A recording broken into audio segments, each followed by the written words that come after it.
Why do some relationships feel like such a struggle?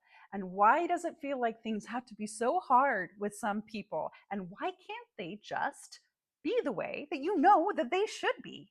What if it isn't about this life, but it's actually something to do with a past life or something that your soul planned for you to experience in this life? So, this isn't about giving up on the difficult people in your life. It's about transforming the relationship dynamic and using it to unlock the next level of your soul's growth. So, that's what we're going to talk about today. So, if you're new to the channel, hi, I'm Jillian. I'm a reincarnation coach and an energy worker. I've been working with clients to help them to unpack this life that we're here in and learn from their lessons and realize whatever their purpose is in life and get after it. And as part of this, relationships always come up. They always come up because it is the biggest fuel for our spiritual growth is other people. And so I not only work with people, but I have had my own relationship challenges and wonders. But by really understanding how this all works, it's helped me to transform how I show up in relationships and what those relationships look like. So if you've ever felt like relationships were meant to challenge you in ways to make you a better person or a worse person, well, you're in the right place. So let's dive in. So in this video, I'm going to talk about what are karmic relationships and what their purpose is, how to identify if you have a karmic relationship, how to navigate that karmic relationship, and how to heal that karmic relationship or yourself, depending on the situation. Okay, so what is a karmic relationship? Now, you understand what the word relationship means, and you may have heard of karma. You may have heard karma in the sense of it's a punishment. Not the case, right? Karma is about balancing. Karma is about you did something in a past life, or you experienced something in a past life, or something was done to you in a past life, which put you in a out of balance relationship with somebody else or something. We're going to focus on relationships for the context of this video. There are other ways that karma shows up. We can dig into that in other ways, but let's talk about how it shows up in relationships. So, in a relationship where there's a karmic tie, it means something happened in a past life that caused an imbalance. Usually, that is in the form of a pain of some part. Maybe somebody killed you, or they abandoned you, or maybe they sacrificed themselves for you. It doesn't have to be like a negative thing. It can also be a positive thing in that sense of like somebody sacrificed their life for you, but now you have a debt to them. And it's really about coming back into alignment.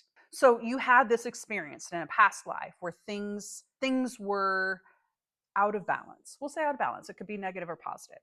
Before you came into this life, you did a little powwow with your peeps and you said, hey, we have some business to deal with from a past life. Why don't you and I try to work this out in this life and see if we can't balance it out? So you made agreements with these folks before you came into physical form. And in those agreements, you decided about what it was you were going to work on and learn. So it could be that as they came into this life, they showed up in a very negative way. There's a lot of ways this shows up.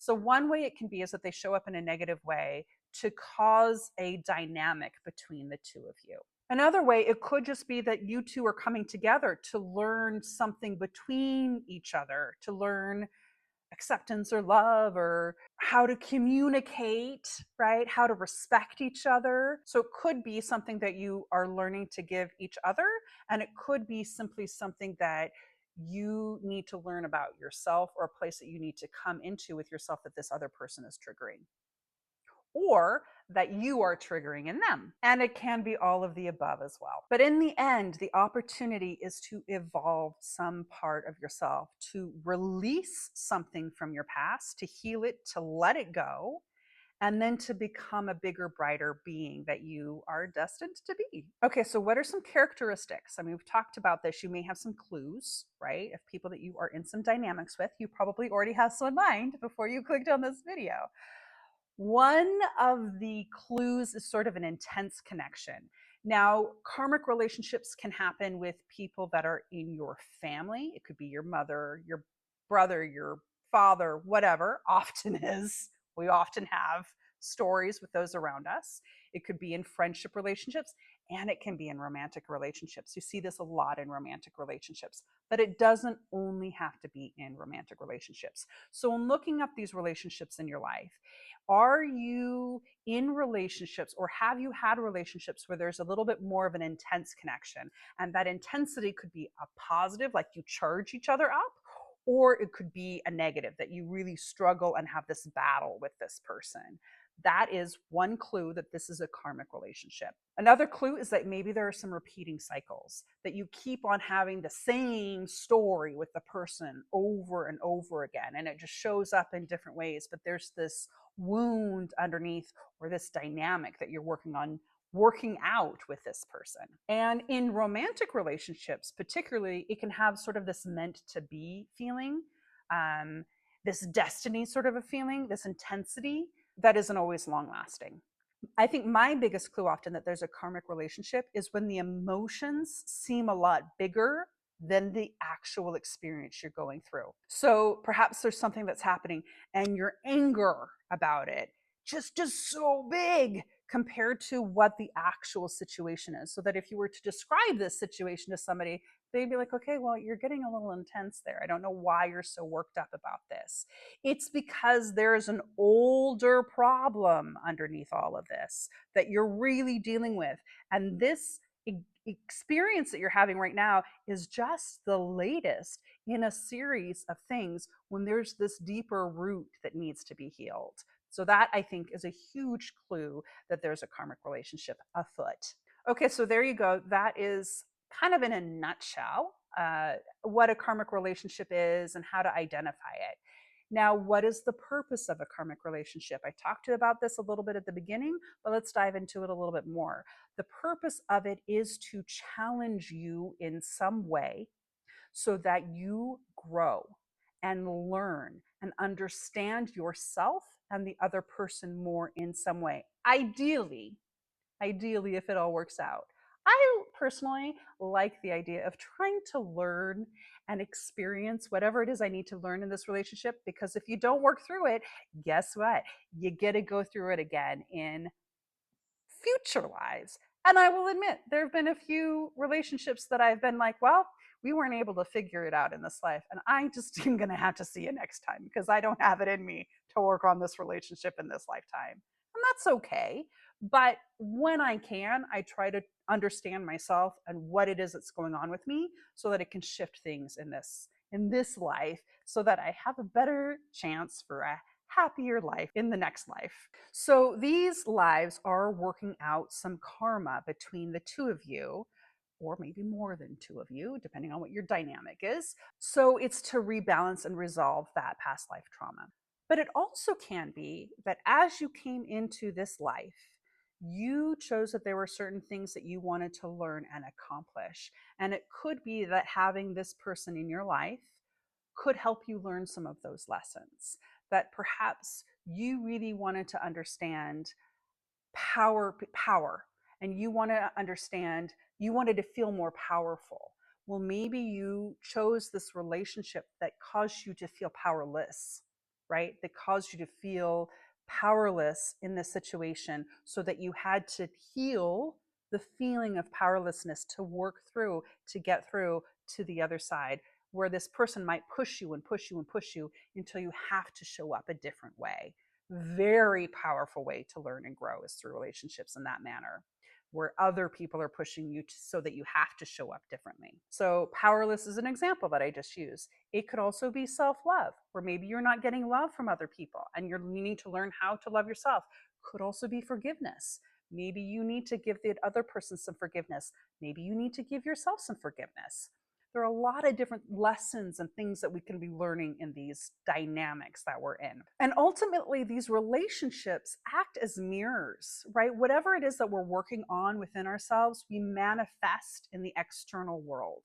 We manifest it in our job. We manifest it in our body. We manifest it particularly in relationships. So what you're experiencing in an external world and your relationships is a mirror to what you need to work on within. And I know you want the other person to be the crazy one. I get it. I do too. But I will tell you, when I take this approach, that it's not just them, that what they are reflecting to me is something that I need to learn and see in myself, right? That maybe I'm in a relationship where I'm not feeling seen. Well, am I really seeing myself? Am I being okay with not expecting other people to see me, to be able to really stand in my own power or beauty or whatever it is that they can't give you, which you can't give yourself? And these relationships are not always negative, right?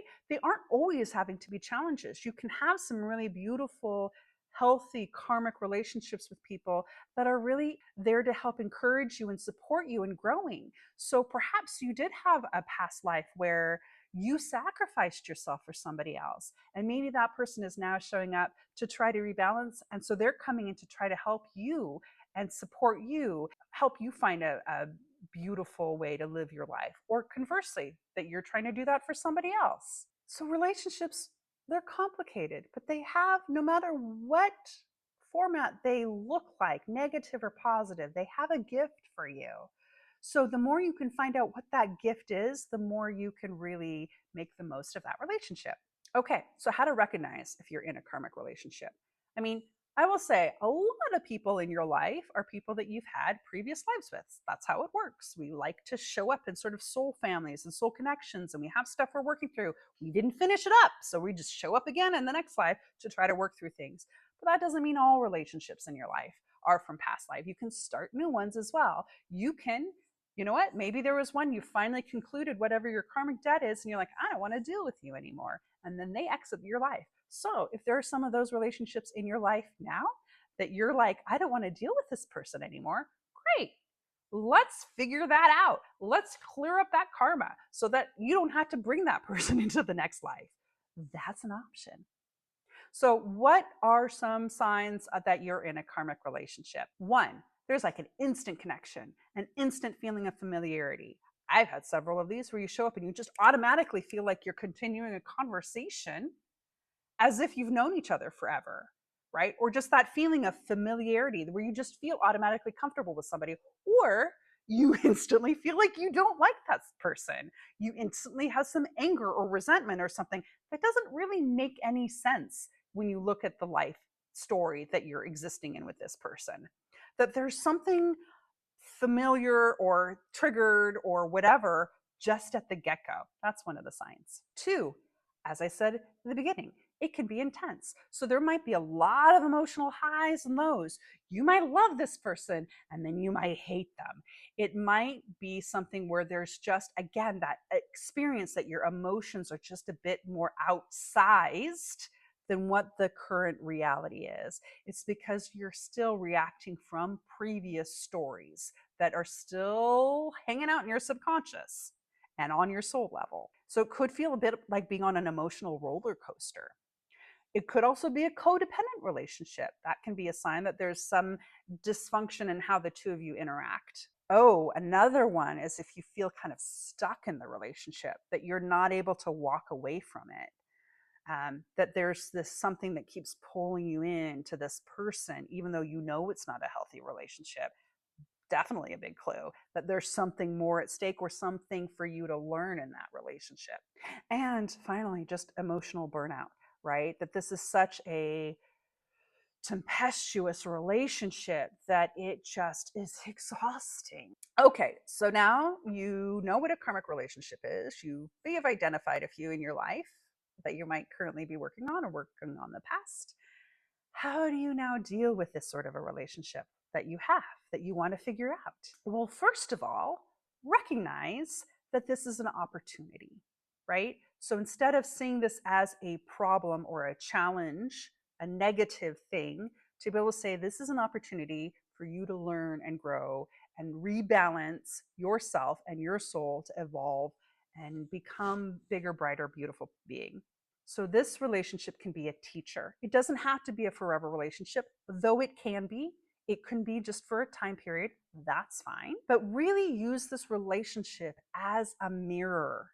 As I said before, as a mirror. Look at this and say, what is this telling me about what's going on within me? I like to get quiet and I like to really feel why am I so angry? If it's anger that we're talking about, whatever that intense emotion is. For me, it's usually anger. But why am I so angry about this? What is causing me to be so angry? And it helps me kind of get down to whatever that root issue is, that feeling of not being heard, that feeling of powerlessness, the feeling of not being loved, whatever it might be. What is it? This becomes a mirror to reflect to you what you want to be working on. And I say want to because if it's coming up, it's because this is something that you want to heal. And ask yourself, if this is the negative experience, what is the positive side that you want to experience? What is it you want to have in your life that this is reflecting the lack of? So if this is powerlessness, I keep on using that one because that's one for me. It means that you're wanting to feel power, right? If it's boundaries and your boundaries aren't being respected, that's what you're wanting to feel, is that feeling of being able to have strong, healthy boundaries and being respected, right? Being respected. Or perhaps it's wanting to feel supported. It's wanting to feel nourished. It's wanting to feel heard. What are the things that you're wanting to experience that this relationship is calling out? I find it particularly helpful to just sit and be quiet and listen to my body. Your body can tell you a lot if you listen to it. And then look at, now that you've identified what it is that you want to have, to create, look at where you do get that from. If it's to be seen, if it's to be heard, if it's to be respected, if it's to feel powerful, if it's to be loved. Is there anybody or any experience or situation in your life that does give you that feeling? That's also really good information to have to see where you should be investing more of your energy into your life. Okay, so you're using that relationship as a mirror. Great. You've learned things that you can work on personally, but let's get back to the relationship and how you can transform this relationship, because it's great. Oh, I've got stuff to learn. Fantastic. But I still have this person in my life that I need to deal with.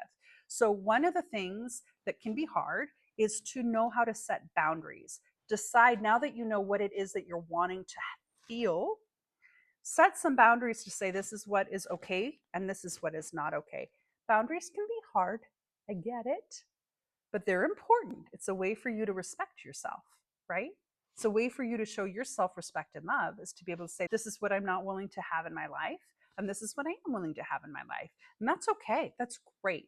When you can create boundaries, you'll bring in people who will respect them. And if people don't respect those boundaries, that's good information to have about that person and how you want to move forward with that relationship. Communication.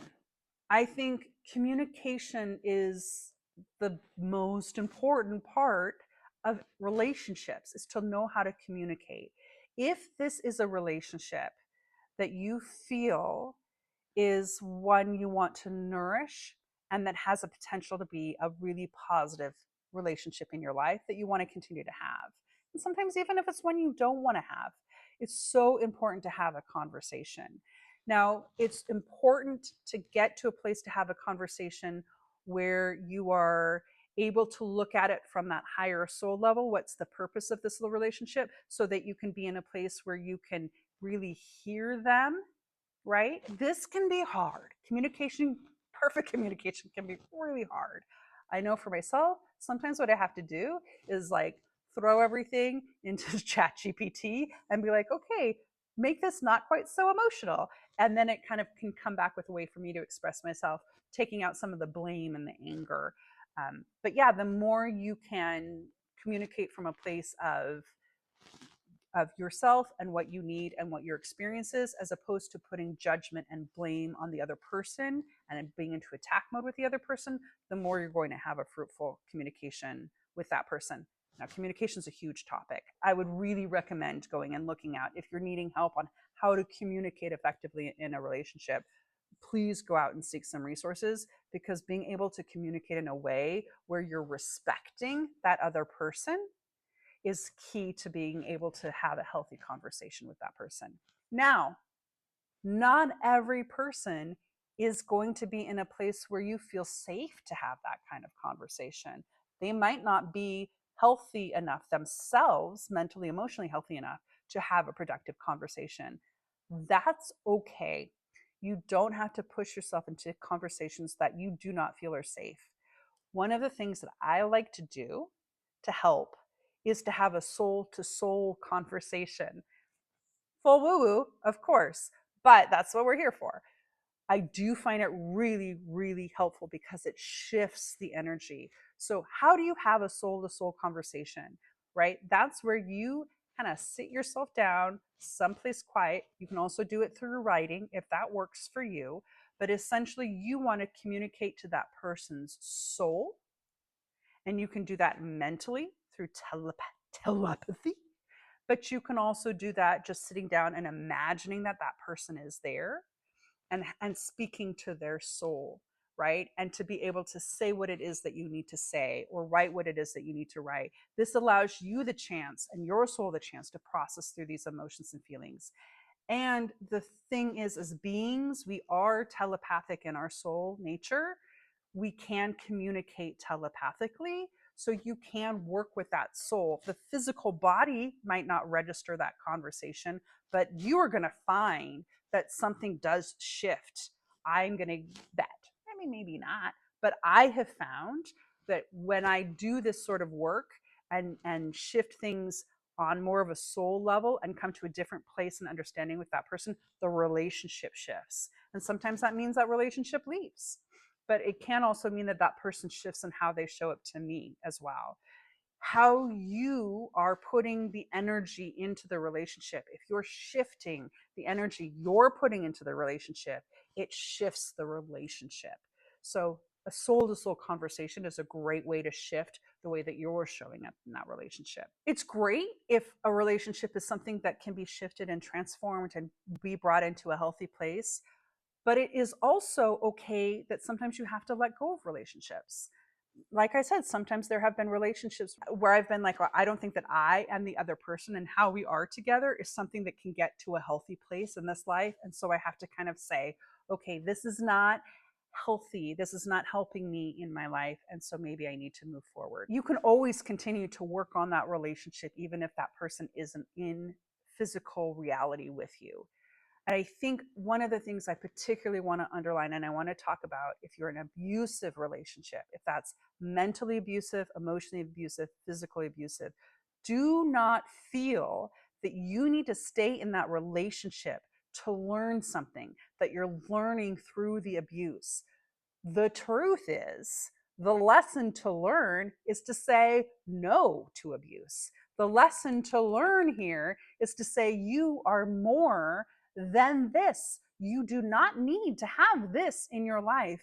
And your lesson is to say no and to take care of yourself and to exit the relationship. So please, please do that. You do deserve more. I don't care what you've done in your life. I don't care what you've done in past lives. I don't care what your childhood was like. You deserve to be in relationships that are loving and supportive. Even if you were the worst human on earth, you deserve to be in healthy, loving, supportive relationships because only through those relationships can you really see that you're not the worst person on the earth, that actually you're a really amazing, beautiful person that has done some maybe not so great things. It's okay. We all do not so great things. You have to learn and heal and move forward and become the person who does great things and let go of that person who doesn't do great things. By saying no and exiting from that relationship, it's giving them the opportunity to learn, whether they take it or not, it's giving them the opportunity to learn that this is not a behavior. This is not the way that they should show up with other people. And sometimes it's by you pushing away from them that gives them the chance to learn and wake up a little bit, maybe not a lot, but that's their path. That's their journey, and they'll get there eventually. And eventually they'll be a loving human being. But by continuing to be in an abusive relationship, that only perpetuates behavior that we don't want to have in this world. Okay, so there's a lot of different kinds of relationships. There's challenging relationships that are generally okay. There are wonderful relationships that are very supportive. And then there are some really damaging relationships that we can be in.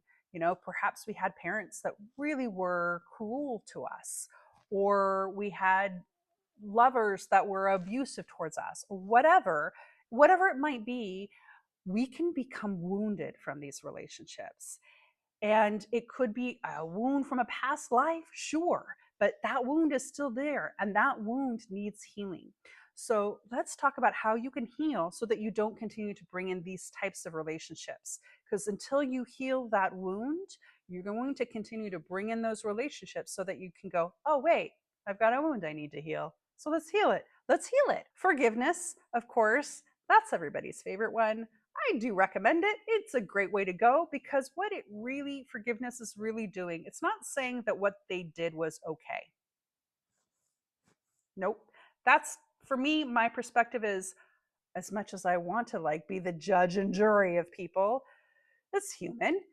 I've learned to recognize it's not my job to be their punisher, to be their judger, to help them be their teacher. That they've got guides that are on that duty, and I got to leave that to their guides to deal with. What I can do is accept and release. And so for me, that's really what forgiveness is. Forgiveness is saying, yes, this is something that happened. You are a complicated being. I am a complicated being. You caused me pain, and I'm going to accept that that pain was caused. And I'm going to stop continuing to inflict the pain upon myself by living in that drama, and say, okay, you made a mistake. I was hurt. I need to accept that this happened and forgive and release so that I'm not continuing in the cycle. Again, doesn't take them off the hook, doesn't take them off of karmic responsibilities, but it takes you out of the cycle of the drama, of the pain. That's what really, for me, forgiveness is letting go of the cycle of the pain. It also means sometimes you have to forgive yourself. Sometimes that's where the forgiveness is. This isn't the other person, it's yourself. Maybe you did things that were painful or unkind or harmful. Maybe you did things that were painful or unkind or harmful to yourself, like you stayed in a relationship, or you allowed things to happen to you that you didn't stand up and support yourself. It's also important to forgive yourself. We are human beings. We are stumbling through life, and we do not do things perfectly. If we did them perfectly, we would not be here. That's not the point of being in Earth. The point of being on Earth is to make mistakes and to learn and to grow from them, so that hopefully you don't make as many mistakes. So give yourself some grace and forgiveness, and know that you are simply a human being having a human experience. And so forgive yourself for anything that you may have done. And then take that and make sure that you're not perpetuating it. That's what's important. It's not about not making mistakes. It's about not continuing to make mistakes. So it's not like, oh, I was really mean to this person, I forgive myself, and now I can be mean to other people. No, that doesn't really work. It's about, I forgive myself. I'm now becoming a different person because I've learned from that. I don't want to be that person anymore. And now I'm going to show up differently. Okay? Because usually in relationships, it's easy to think that one person's perfect and one person's horrible, meaning we're the perfect ones and the other person's horrible. But usually there's a dynamic at play. Usually we are both playing into this in a way that's not healthy in some way. So the more you can learn from what it is that you're doing that needs to be shifted so that you can show up differently, the more you're going to win, the more you're going to evolve, the more things will be brighter and beautiful. Okay, so other ways, right, that you can work on healing this relationship. Like I said, you can have that soul to soul conversation. You can have a conversation with your spirit guides. Big fan of working with your spirit guides. They do come in handy. You do need to ask for their help. They're not just going to jump in out of nowhere. But if you say, hey, spirit guides, I'm really struggling with this relationship. Can you help me? Can you help me make this relationship better, or help me understand myself more, or just help me in whatever is the best way you think that I need help? If you call on them for help, they're going to come in and help you. But by far the biggest way to heal this relationship is to understand what its purpose is so that you can get that nugget. You can get the nugget that the relationship is supposed to be giving you and eat the nugget. I don't know what I was going to do with that analogy, but the idea is that you want to take in and learn and integrate and incorporate the lesson so that this relationship can shift and transform, or that you can let it go. Or maybe even you're not willing to let a relationship go, but maybe you just put a little bit more space. Maybe this just becomes something that you don't have quite as frequently in your life. That's okay too. Relationships are a spectrum, but the more you can give yourself what you need and what you wanted out of this dynamic, the more it's going to be a positive experience for you. Okay, so that's the big overview on karmic relationships. If you need help navigating through a karmic relationship, you can work with me. Go to my website, 𝐿ianHarrington.com, and I do one-on-one coaching sessions to help you kind of navigate through those tricky little situations. Or post in the comments below, what are the challenges that you're dealing with relationships, or what have you learned from relationships? If there are particular things that I'm seeing that people are wanting to learn and work on, what I do in those comments is I see, okay, here's something people are struggling with. Let me make a video about it. Let me see if I can't dig a little deeper into a particular area so that these kind of more general videos might not get to the root as much as would be needed. So if you have something specifically that you're working on that you would like to hear more about, let me know, put it in the comments, and more videos will be coming. So do subscribe, right? Of course, so that you can see what other little nuggets of wisdom that I can share with you to help you navigate your life, because I'm really here to help you make the most of your life, to help you really live a life in the way that you want to live it, a life that is on purpose, a life that is on fire, a life where you feel like you're getting really what you want out of it and can be in a place where you feel joyful and happy and aren't caught up in the struggle so much. Like, let's get out of the struggle. I am done with the struggle. So a video I really recommend, if you've gotten to this part, is to watch my video to help you in navigating life challenges. So I put together a video that really is looking at what that lesson is and how you can start to really work and unpack it. So you've got a lesson you're working on in this relationship, and this video will help you break through it. Yep. And with that, I'll just conclude and say, as a reminder, you are a beautiful, powerful being. And you've got this. You can navigate this. You can do this. I believe in you.